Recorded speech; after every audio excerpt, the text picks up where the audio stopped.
Are we ready? Oh, thank God.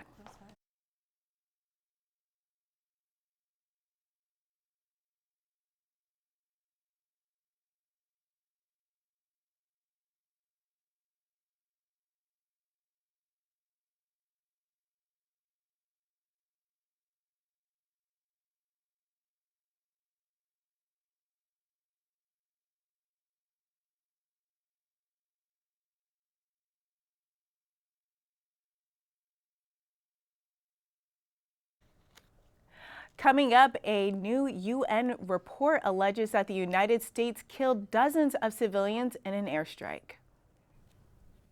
Deadly fires ravaged Southern California's. In today's latest fire update, Tasia has more.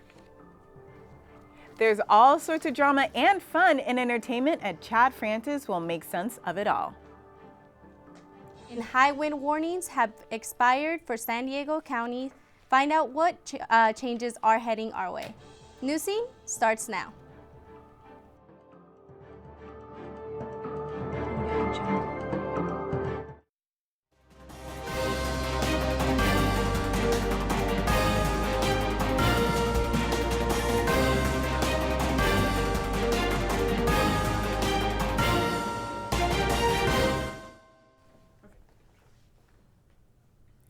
Welcome to the October 11th edition of Newscene. I'm Ayo Elise. And I'm Bernice Chavez.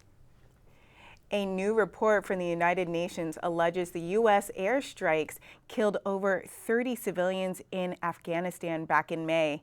The attacks were directed towards the meth-making labs operated by the Taliban.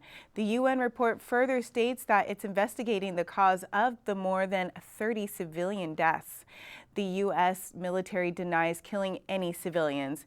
U.S. forces have been targeting meth labs to hurt the drug trade owned by the Taliban. Now, closer to home, let's take a look at wildfires affecting California. Here's Jesus Lopez with the weather conditions surrounding the fires. Thank you. And yes, tragic news out of LA. We do have this massive fire impacting that area. The Saddle Ridge fire continues to burn. That happened overnight and it continues right now. And it will continue for the next, we don't know how long. However, we do know that the fire has not been contained. Humidity is very low in the single digits, 1% this afternoon, and it will continue that way for the next 24 hours. Gusty winds from Santa Ana and also warm temperatures, but Tasia has more information. Tasia? Hi, Jesus. Yes, we have absolutely heartbreaking news for the fires happening in LA right now. The most heartbreaking thing is that we've already had a death on Thursday. The fires claimed its first victim and exploded to more than 5,800 acres at last report. Multiple media outlets say a man in his 50s died last night from a heart attack in the fire area. Officials are also reporting 23,000 homes are under mandatory evacuation in the San Fernando Valley today. Caltrans is advising travelers between northern and southern California to monitor road conditions. I-5 through northern LA has been closed today, with detours around the fires as the only options. Fire officials report the fire is 0% contained, with more than 1,000 firefighters assigned to it. Now, on the latest on the Saddle Ridge fire in Southern California comes at the same time as Pacific Gas and Electric continues to keep the light out in parts of northern and central California.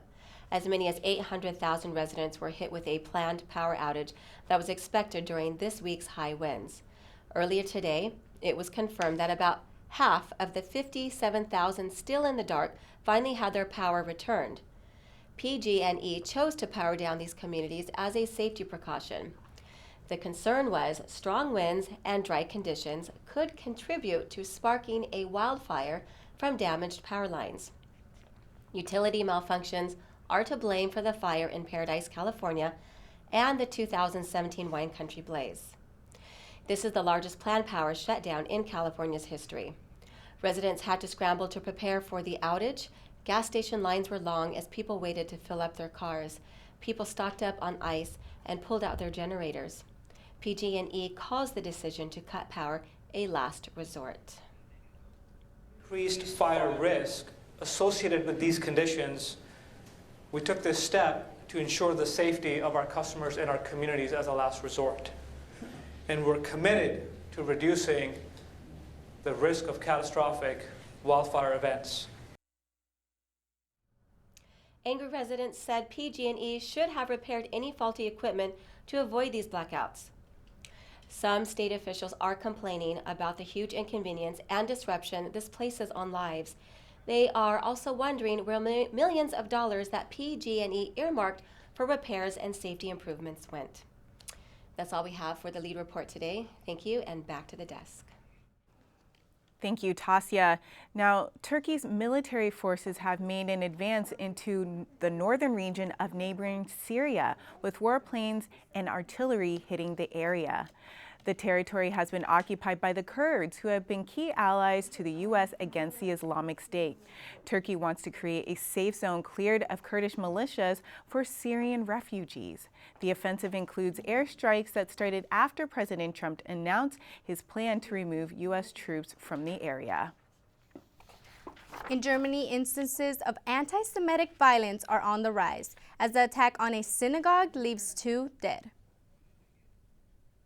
The attack took place on the Jewish holiday of Yom Kippur. The gunman tried to break into the synagogue, but was held back by strong doors. Instead, he opened the fire while still outside. A far-right party member has been arrested in relation to the attack, but the investigation is ongoing. Meanwhile, San Diego County synagogues observed the holiday with the heightened security. The wife of a U.S. diplomat is in hot water for allegedly killing a teenager in the U.K. before fleeing the country. 42-year-old Anne Sakulas was driving her SUV on the wrong side of the road when she hit and killed the teen on his motorcycle. After the accident, Sakulas returned home to the United States, claiming diplomatic immunity to avoid prosecution. The UK has asked the U.S. to return the diplomat's wife to face the charges. The U.S. so far has refused. Associates of President Trump's personal attorney have been detained at Dulles International Airport with the one-way tickets to Vienna in hand. The pair have been charged with moving foreign money into the U.S. elections. According to the Wall Street Journal, Parma's infringement also helped Rudy Giuliani encourage Ukrainian officials to investigate Joe Biden and his son, Hunter. There has been no evidence of wrongdoing by either one of the Bidens. The United Nations is low on funds to pay its staff and bills.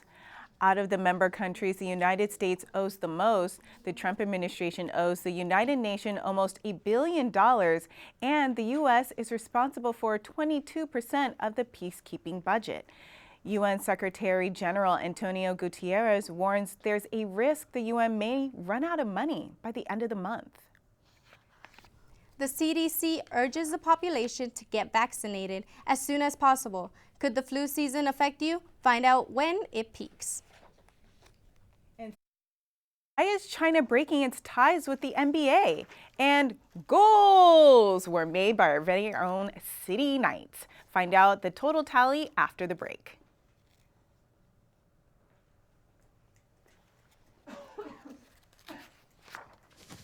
Awkward. I'm the awkward silence. You try to avoid me, then there I am again. But an awkward silence can be a great thing. Like Kelly here is about to demonstrate. You haven't really been yourself lately. Are you okay?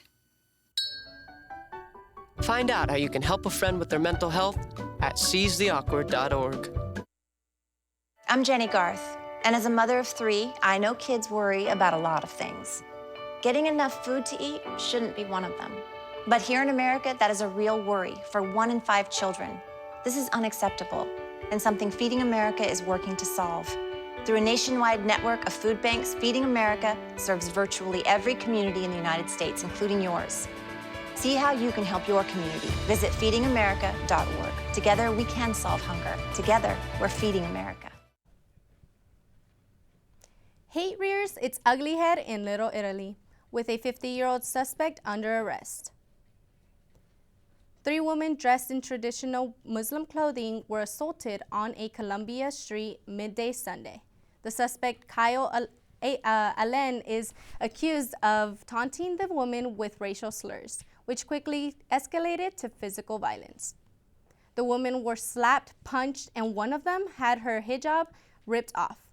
Witnesses followed the man until San Diego police arrived and took him into custody.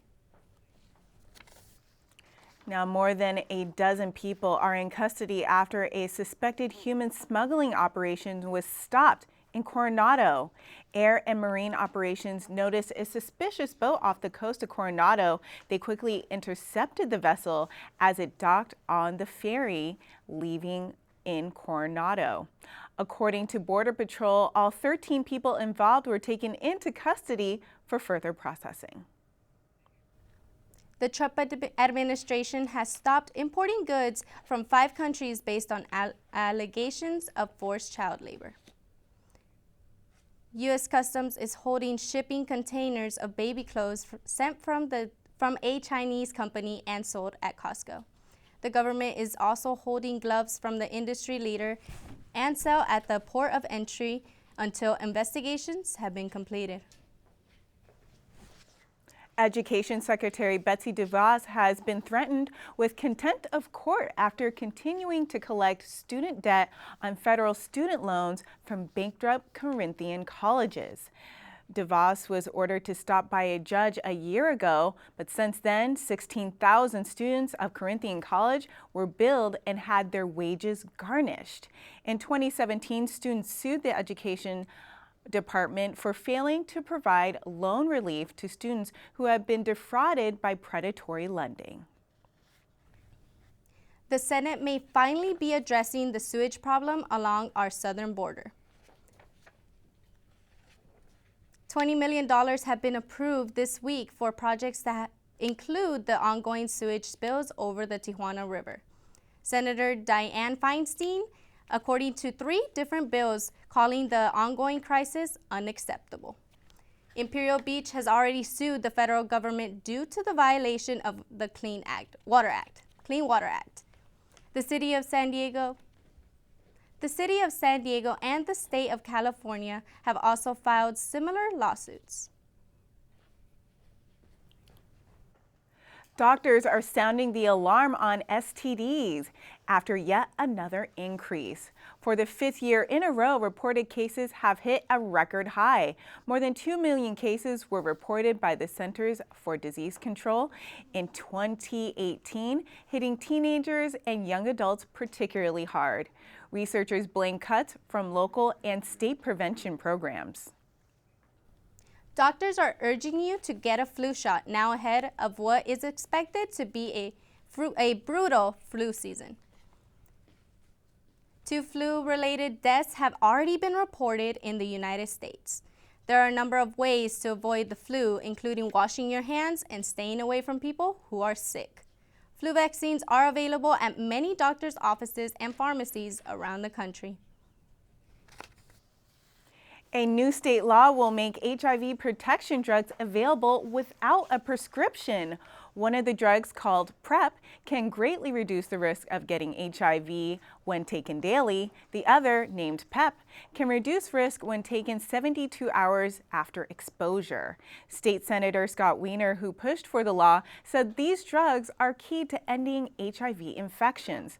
The bill has a large amount of support in both the state Senate and Assembly. Gas prices are shooting through the roof with an area gas stations now, approaching $5 a gallon. The cost to fill your tank has quickly risen over 56 cents a gallon in just the last 3 weeks alone. An Iranian drone attack on the oil refineries in Saudi Arabia last month set off the rapidly increasing prices. Local area refineries also cut back to production to switch to winter blended gasoline, causing further price increases.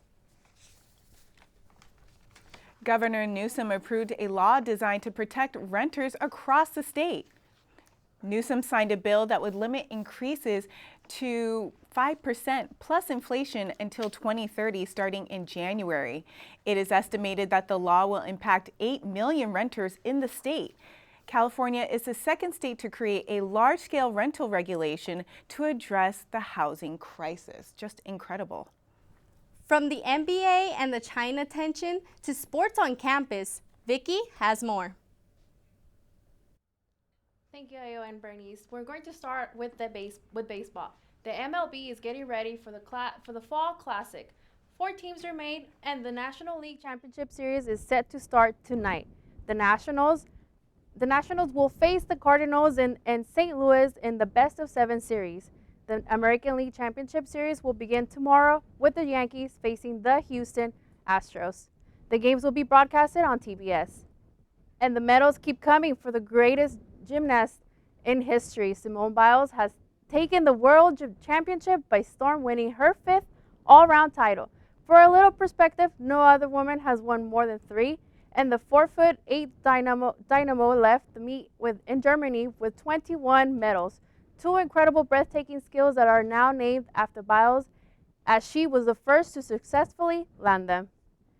Now, to China and the ongoing tension between the NBA and the Asian nation. Tomorrow's game between the Lakers and the Nets will go on, but the NBA is shutting down pre- and post-game press conferences. It's the latest in the ongoing controversy that started with a quickly deleted tweet by the Rockets GM. It has escalated to an all-out storm over ongoing protests in Hong Kong and free speech. Almost all of NBA's Chinese partners have publicly announced that they are cutting ties with the league. The controversy could hit closer to home for the pro players, many of whom spend part of their summers in China promoting endorsements. Now, Penn State University, home of the Nittany Lions, is defending one of its football players this week. A teammate of star safety Jonathan Sutherland shared a letter on social media from an alumnus. In it, the writer complained about the athlete's shoulder-length dreadlocks. The letter also claimed that he and his wife were proud older graduates. Penn State coaches and athletes and even fans of rival teams share their support of the honor student. The school also said in the statement that the content of the letter does not align with their values. Now back here at City College, the Knights men's soccer team has snapped a season-long losing streak, winning 3-1 over rival Mesa College. City struggled through a rough start to the season, losing all of its first 8 games due to injuries to its starting players. Head coach Milton Hidalgo says now that the Knights has their key players back, they can play against anyone. Hidalgo also says the team played its best half since the season started against the Olympians. The Knights are playing on the road for the next 2 games. Today, they face the Maricosta Spartans, and on Tuesday, they face off against the Palomar College Comets. The women's soccer team is hoping it can snap its own winless streak soon. The Knights are also playing at home against Imperial Valley. That's all I have for sports. Back to you at the desk. Well, thank you, Vicki, and watch out. There's an eye in the sky, and it's making arrests in Chula Vista. Well, we'll find out more about that in a moment, but coming up, Chad has you covered in entertainment. Here she comes. I, Krista, take you, Jamie, to be my wife. When we found out that we were pregnant, we were just elated. We were just sitting there waiting for the pediatrician. She said she won't be taking you in as a client.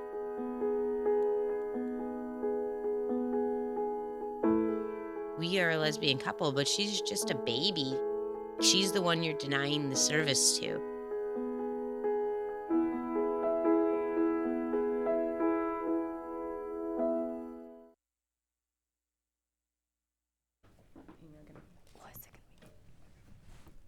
Coming up, Chad Francis has you covered in your weekly Newscene entertainment. Now to you, Chad. That's right, starting with a famous Hollywood actor opening a studio. Tyler Perry has opened his production lot, and the star-studded opening gala made it an iconic moment for Black Hollywood. In a speech there, Perry shared that the studio lot he now owns in Atlanta was once a Confederate Army base. The facility includes 12 sound stages named after some of the guests there who influenced Black Hollywood, including Will Smith, Halle Berry, Delarice, Whoopi, and Oprah. The actor became a household name for his character Medea, which then became a movie franchise. He has since stepped into the directing side of movies and will produce content for the on-demand streaming service BET+. Tyler Perry is now the first Black American male to own a major film studio, and he's not done. His next project is a shelter for displaced LGBT youth and victims of homelessness and human trafficking. All of it will be made on the same 330-acre Atlanta property. Fans are still scratching their heads today after spotting Ellen DeGeneres sitting next to former President George W. Bush during the Cowboys-Packers game last Sunday. DeGeneres faced backlash as well as support from celebrities and fans on Twitter. Bush has repeatedly been accused of being a war criminal and harmful to the Middle East as well as the LGBTQ community. The comedian stated on her show Tuesday, "Be kind to one another, not only the people who think like you, but everyone. Gotta love Ellen." Something we also found out on the Ellen show, Jonas Brothers fans are going to be seeing a lot more of Nick. The youngest Joe Bro is joining The Voice next season. Nick announced his collaboration with The Voice on the Ellen DeGeneres show this week. Fellow coaches Blake Shelton, John Legend, and Kelly Clarkson welcomed him with videos that Ellen shared the whole audience to. Season 18 of The Voice will air in spring 2020. Mexican singer Jose Jose has finally been put to rest, but not before weeks of family drama, more fit for a daytime soap. The late Prince of Song was cremated this week in Miami. That was followed by a special memorial for family and fans in Mexico City. All of this comes after 2 weeks of family disputes. His children couldn't agree on the decision to cremate the singer or where the ashes will be placed. His son even pleaded to his late father's third wife in a televised interview. The ashes will now be split between his 3 children. Wendy Williams will be getting a star on the Hollywood Walk of Fame for her television work. The Hollywood Chamber of Commerce announced this week its decision to honor the Hot Topics talker along with her talk show. Williams has also made a New York Times bestsellers list for her book, Wendy's Got the Heat. She has also been inducted into the National Radio Hall of Fame. It was her radio career that first made Williams a household name. Congratulations to her. Keeping on the topic of prestigious honors, we have another one. 3 scientists have won the Nobel Physics Prize for their research on the Big Bang Theory, including the line, 14 million years ago expansion started. They studied that, and we're going to expand now to the anchor desk. Thank you, Chad. And now, watch out. There's an eye in the sky, and it's making its arrest in Chula Vista. The Chula Vista Police Department has been testing the use of drones to prevent crime. Over the last year, 130 arrests were made possible by information collected by drones. The program is the first in the United States to complete 1,000 drone missions, and the police department is praising the ability of the drone to be on scene within only a couple of minutes. The drones were most helpful with public disturbance calls and domestic violence reports. Aerospace titan Boeing is joining forces with space tourism startup Virgin Galactic.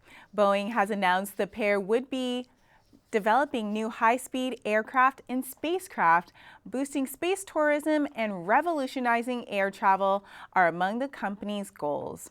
The development of hypersonic aircraft promises to cut intercontinental flights from 10+ hours to only 2. Virgin Galactic is expected to begin taking its first paid tours to space sometime next year. San Diego-based National University has received the largest donation of any school in the country. To honor billionaire Denny Sanford's $350 million donation, the school will be renaming itself Sanford National University in July 2020. The funding is a continuation of an already strong partnership. The philanthropist was with the school. In addition to investigating in technology and marketing, school officials are hoping to lower student tuition.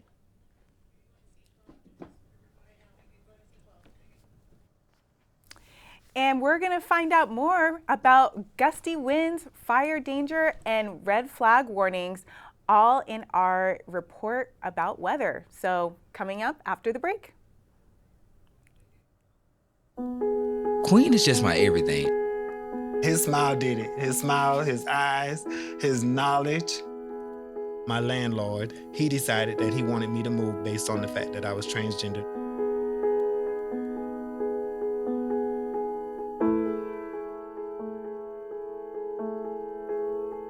Let's just respect people in everyday life for just being human.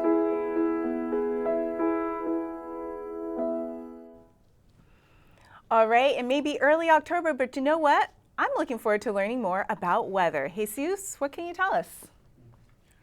Well, thank you, Ayo. We're just going to start first with some tragic news out of LA. The Saddle Ridge fire continues to impact that area. Here's where it first started, and it continues to propagate. It's 5,000 plus acre and continues to burn. Humidity is very low at single digits, 1%. Strong winds, Santa Ana winds are howling. It's between 35 to 60 miles per hour wind gust. And also, we do have those warm temperatures between 80 to 90 degrees. So all that is fuel for those fires to keep on burning. And we'll continue with the weather headlines here in San Diego. We do have more of that fall-like condition.